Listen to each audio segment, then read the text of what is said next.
जय हिंद दोस्तों। संसद का सत्र चालू हो चुका है और चारों तरफ एक ही गूंज है। एफसीआरए। कई राजनीतिक पार्टियां परेशान हैं। कई एनजीओज और एक्टिविस्ट्स में हड़कंप मचा हुआ है। सवाल यह है कि आखिर एफसीआरए में ऐसा क्या हो रहा है जिससे कुछ लोगों की नींदें उड़ गई हैं। क्या सरकार ने विदेशी पैसों पर पूरी तरह से रोक लगा दिया है या फिर खेल कुछ और है।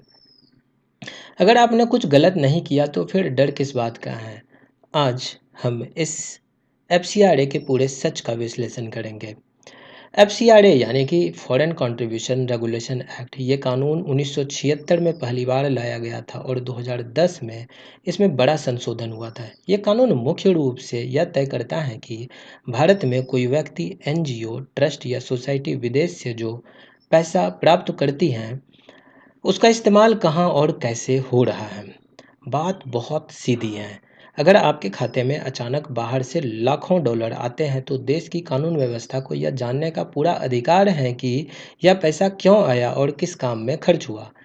गृह मंत्रालय बस यही सवाल पूछ रहा है। पहले क्या होता था? कोई एनजीओ विदेश से मोटा पैसा मंगवाता, उससे ज़मीनें खरीदता, एसेट्स बनाता और जैसे ही एफसीआरए लाइसेंस एक्सपायर या कैंसिल होता, उस पैसे का कोई हिसाब किताब नहीं रहता था। लोग नया एनजीओ खोल लेते थे, लेकिन नए नियमों के तहत अब एक डेजिग्नेटेड अथॉरिटी बनाई जा रही है। अगर किसी एनजीओ का एफसीआरए लाइसेंस रद्द या लैप्स होता है तो विदेशी फंड से बनाई गई सभी संपत्ति और पैसों को वह अथॉरिटी अपनी कस्टडी में ले लेगी। कोर्ट केस चलने के दौरान भी उस एसेट्स को मैनेज या डिस्पोज करने का अधिकार इसी अथॉरिटी के पास होगा। सबसे महत्वपूर्ण बदलाव है प्रोसेलिटाइजेशन, यानी कि जबरन या प्रलोभन देकर कराए जाने वाले धर्म परिवर्तन को एफसीआरए की अनुमत गतिविधियों से पूरी तरह बाहर कर दिया गया है। आप अपने मजहब का पालन करने के लिए स्वतंत्र हैं, लेकिन विदेशी फंड्स के दम पर भारत में धर्मांतरण का रैकेट चलाना अब नामुमकिन हो जाएगा। इसके अलावा चुनाव के समय अचानक सक्रिय होने वाले पेशेवर एक्टिविस्ट्स और राजनीतिक लाभ के लिए विदेशी पैसों के इस्तेमाल पर भी नकेल कसी जा रही है। अब समझिए कि विदेशी फंडिंग का इस्तेमाल भारत के खिलाफ कैसे होता है। एक उदाहरण लेते हैं, ग्रेट निकोबार प्रोजेक्ट का। भारत यहाँ पर 80 से 90 हज़ार करोड़ रुपये की लागत से एक बड़ा पोर्ट और इंटरनेशनल एयरपोर्ट बना रही है। यह प्रोजेक्ट ठीक मलक्का स्ट्रेट के सामने है। यहाँ से चीन का अधिकांश व्यापार गुजरता है। जैसे ही भारत ने यह काम शुरू किया, चीन को पेट में दर्द होना शुरू हो गया। नतीजा क्या हुआ? अचानक कुछ एनजीओ और पर्यावरण के नाम पर काम करने वाले संगठन खड़े हो गए कि पर्यावरण बचाओ, कछुओं को बचाओ। उद्देश्य पर्यावरण नहीं बल्कि राजनीतिक रूप से भारत के विकास को रोकना है। ऐसे कई उदाहरण हमारे सामने हैं। जैसे कि एक ग्रीन पीस इंडिया का नाम का एक एनजीओ है जिसने कोयला खदानों और न्यूक्लियर पावर प्रोजेक्ट्स के खिलाफ विदेशी फंडिंग से माहौल बनाना शुरू किया था। एफसीआरए लाइसेंस की समीक्षा एवं फंड्स पर रोक लगाई गई थी उस समय। उसके बाद जो है एक और है एमनेस्टी इंटरनेशनल, जिनके ऊपर आरोप है या फिर ये जो है कमर्शियल संस्थाओं के जरिए एफसीआरए नियमों का उल्लंघन कर फॉरेन फंड्स लाने का इनके ऊपर आरोप है। 2020 में बैंक खाते इनके फ्रीज कर दिए गए। उसी प्रकार से लॉयर्स कलेक्टिव नाम का एक एनजीओ है जो कि इंदिरा जयसिंह और आनंद ग्रोवर द्वारा संचालित है और विदेशी अंशदान का इनके ऊपर गलत इस्तेमाल का आरोप है। एमएचए द्वारा एफसीआरए लाइसेंस भी इनके रद्द कर दिए गए हैं। वर्ष 2024-25 में भारत में करीब 16,200 सक्रिय एसोसिएशंस को 2,930 करोड़ रुपये का विदेशी फंड मिला।